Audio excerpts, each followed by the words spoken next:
2022 한국교회 부활절 연합예배가 서울 여의도 순복음교회에서 개최됐습니다.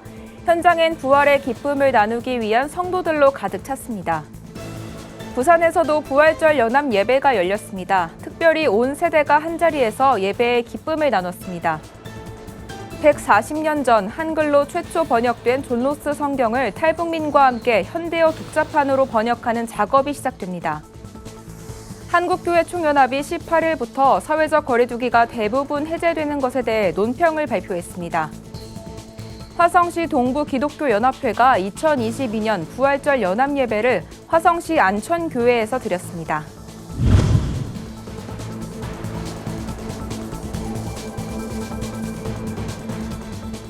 여러분 안녕하십니까? 구티비 뉴스입니다. 기독교 최대 절기인 부활절을 맞아 여의도 순복음교회에서 2022 한국교회 부활절 연합예배가 개최됐습니다.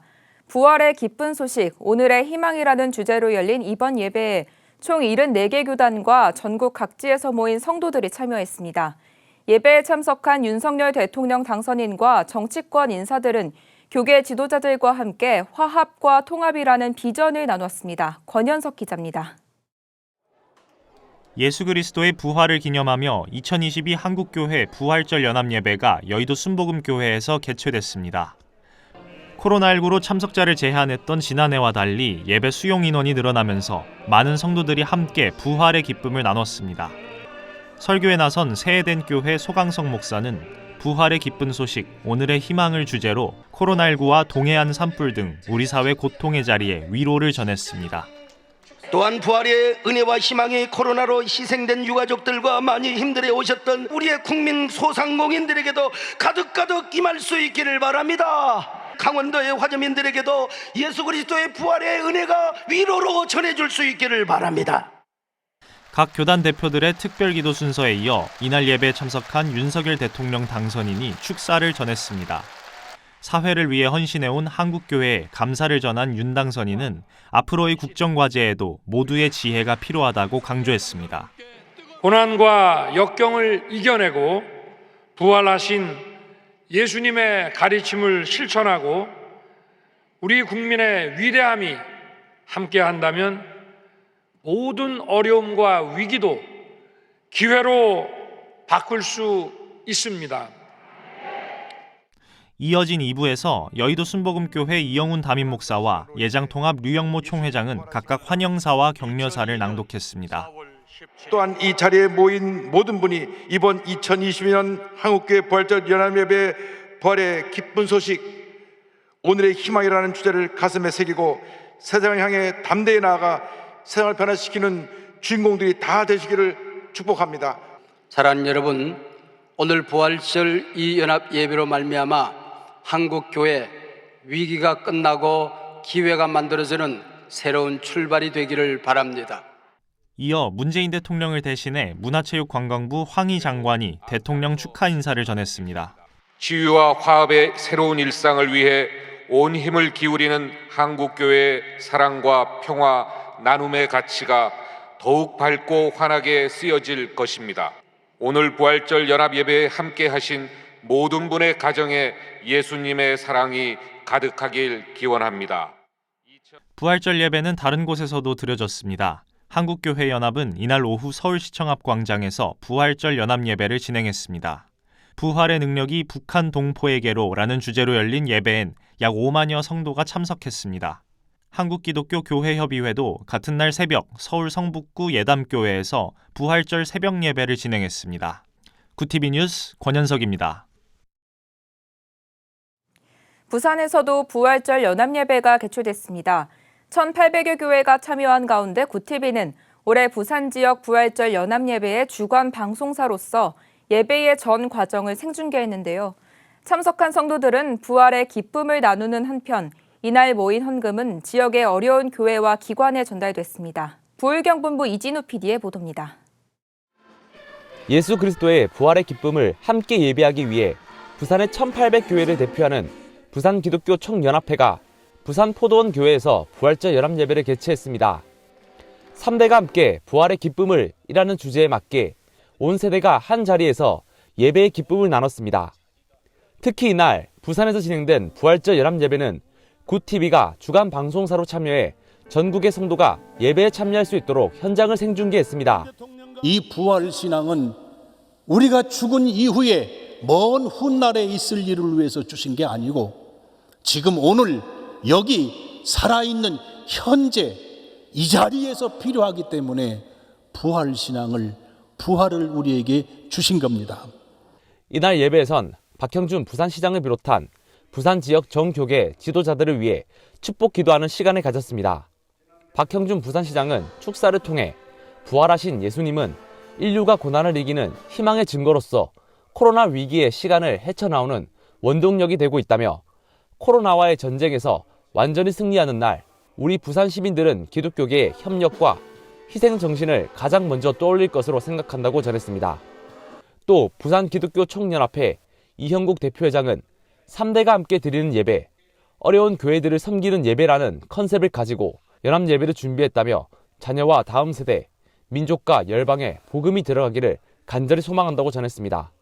그동안 비대면 예배와 예배 인원 제한 등으로 참으로 기나긴 아픔과 고통의 시간들을 묵묵히 견뎌주신 데 대해 깊은 감사의 말씀을 드립니다. 이 부활의 기쁜 소식이 예수님 안 믿는 사람에게는 꼭 예수님 믿고 또 예수 믿는 사람들은 더 잘 예수 믿는 예배 더 잘 드리고 우리 자녀와 다음 세대에게 복음을 전하고자 삼고 또 민족과 열방에도 복음이 들어가기를 간절히 소망합니다. 한편 예배에 모인 헌금과 부기총에서 마련한 후원금은 부산 16개 지역의 어려운 교회들과 기관에 전달할 예정입니다. 불경에서 굿TV 뉴스 이진우입니다. 2022년은 우리나라에 반입된 성경이 처음 한글로 번역된 지 140년이 되는 해입니다. 당시 중국에서 처음 출간해 조선으로 밀반입된 존로스 선교사의 누가복음이 바로 그 성경인데요. 한국어로 최초 번역된 이 존로스 성경이 현대어 독자판으로 번역된다고 합니다. 번역 작업에는 탈북민도 참여한다고 하는데 어떤 의미가 담긴 건지 정성관 기자가 보도합니다. 한국 순교자의 소리가 신앙이 없는 탈북민들과 함께 존로스 성경을 현대어 독자판으로 번역한다고 밝혔습니다. 존로스 선교사는 19세기 말 한국을 처음 방문해 신앙이 없는 평범한 조선인들과 함께 최초의 한글 성경을 만든 역사적 인물입니다.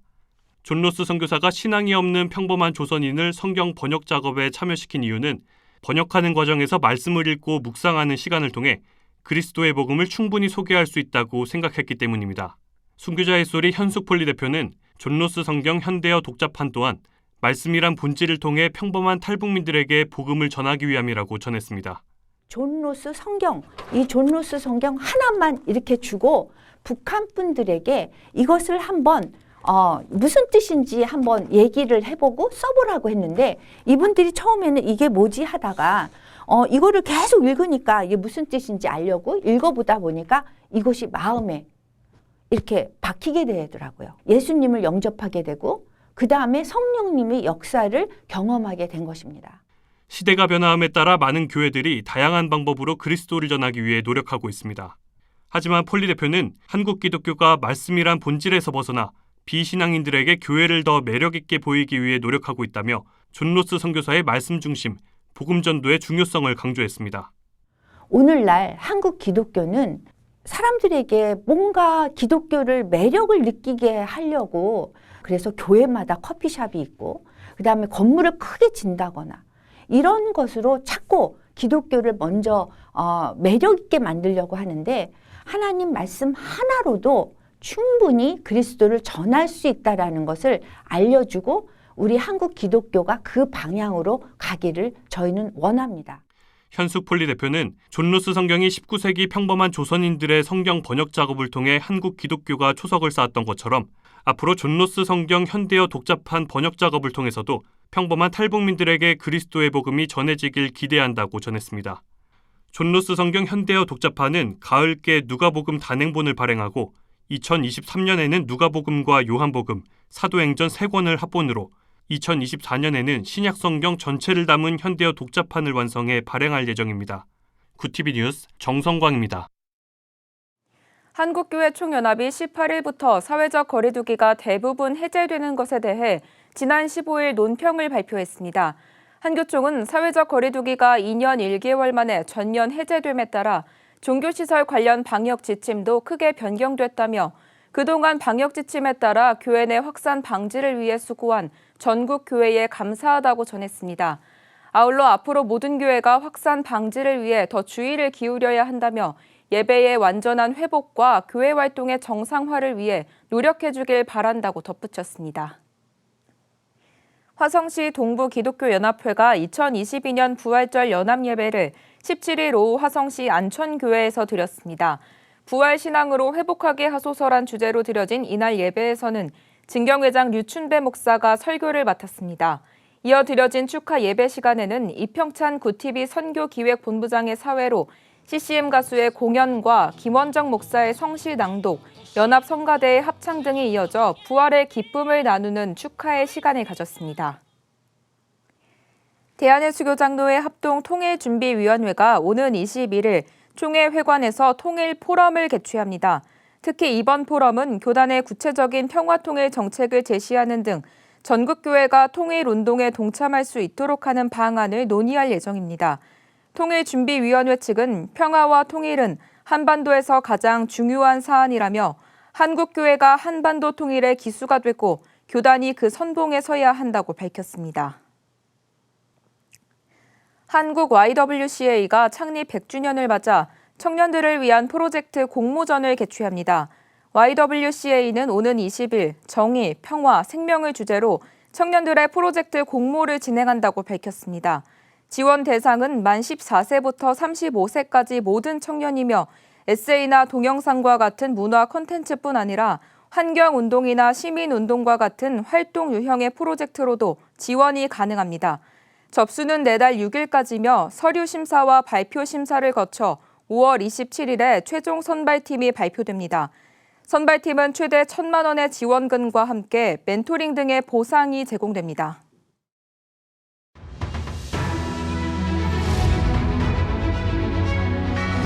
오늘의 이슈 포커스입니다. 코로나로 인한 사회적 거리두기가 18일부터 전면 해제됐습니다. 2020년 3월 거리두기가 도입된 이후 2년 1개월 만입니다. 이에 따라 다중이용시설 영업시간 제한과 사적 모임 인원 제한도 전면 해제되고 종교시설 인원 제한도 없어집니다. 다만 마스크 착용 의무 제도는 현행대로 유지합니다. 한편 거리두기 해제를 하루 앞둔 17일 신규 확진자는 47,743명으로 68일 만에 5만 명 아래로 떨어졌습니다. 한미 양국군이 18일부터 9일간의 일정으로 상반기 연합지휘소 훈련을 시작했습니다. 이번 훈련은 문재인 정부에서 실시되는 마지막 한미 연합훈련이기도 합니다. 컴퓨터 시뮬레이션 방식의 연합지휘소 훈련은 한반도 전쟁 발발 상황을 가정한 방어와 반격 등의 시나리오를 바탕으로 진행되며 실제 장비와 병력은 동원되지 않습니다. 이번 연합지휘소 훈련은 북한이 열병식을 개최할 것으로 보이는 오는 25일 조선인민혁명군 창건 90주년과 맞물려 있어 주목됩니다. 중소벤처기업부가 올해 1분기 중소기업 수출액이 지난해 동기보다 13.9% 증가한 304억 달러에 달했다고 18일 밝혔습니다.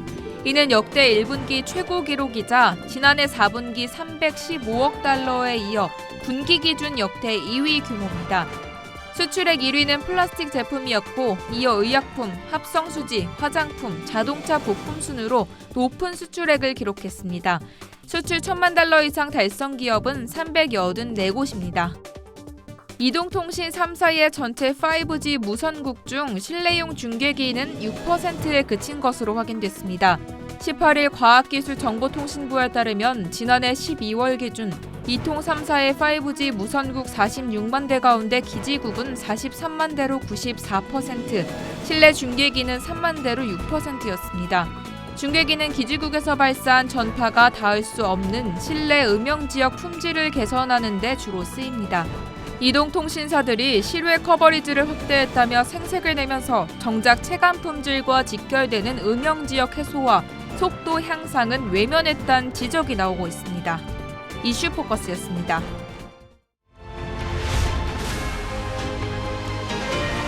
구TV 월드와이드입니다. 미국이 마스크 착용, 백신 추가 접종, 확진 후 격리 기간 등 코로나 방역 관련 문제를 개인의 선택에 맡기고 있습니다. 올해 초 오미크론 변이의 유행 후 코로나가 진정 국면에 접어든 것을 계기로 미국의 기업과 학교, 기관이 구체적 방역 가이드라인을 축소 또는 폐지하고 있는 겁니다. 공중보건 전문가들은 개인의 건강과 위험 정도에 따라 맞춤형으로 대응할 수 있는 여력이 생겼기 때문으로 분석합니다. 볼로디미르 젤렌스키 우크라이나 대통령이 러시아와의 전쟁을 끝내기 위해 동부 돈바스 지역을 포기하지는 않을 것이라고 밝혔습니다. 젤렌스키 대통령은 현지 시간 17일 CNN 인터뷰에서 우크라이나군은 돈바스 지역에서 러시아군과 싸울 준비가 돼 있다며 이같이 말했습니다. 또 러시아가 돈바스를 점령할 경우 키이우 장악을 다시 시도하지 않을 것이란 보장이 없다며 이 전투는 전쟁 전체에 영향을 줄 수 있기 때문에 돈바스 지역을 지키는 게 매우 중요하다고 말했습니다. 중국 상하이 봉쇄가 장기화하면서 지난 17일 처음으로 코로나19 감염자 사망 사례가 나왔습니다. 사망자는 모두 90세 전후의 고령 환자로 뇌경색과 고혈압, 당뇨 등 기저질환을 가지고 있다고 중국 국가위생건강위원회는 밝혔습니다. 위건이 통계에 따르면 지난 3월 1일부터 지난 16일까지 중국에서 코로나19 감염 사망자는 지린성의 2명이었습니다. 한편 외신은 봉쇄 장기화로 주민 반발과 경제 충격이 심각해짐에 따라 상하이 시정부는 20일까지 관련 봉쇄를 대폭 완화할 것이라고 밝혔습니다. 우주선이나 인공위성을 실은 로켓을 발사할 때 로켓을 우주로 쏘아 올리는 힘을 만들어내는 로켓 부스터도 재활용하는 시대가 열렸습니다. 미 항공우주국은 현지 시간 17일 우주 탐사 기업인 스페이스X가 국가 정찰국의 해양 정찰 위성을 성공적으로 쏘아 올렸다고 밝혔습니다. 특히 이번 발사에서는 로켓 부스터를 사상 처음으로 재활용했습니다. 미 국가정찰국장은 로켓 발사 비용을 줄임으로써 납세자들이 낸 세금을 책임있게 사용하겠다는 우리의 약속을 반영한다고 밝혔습니다. 월드와이드였습니다.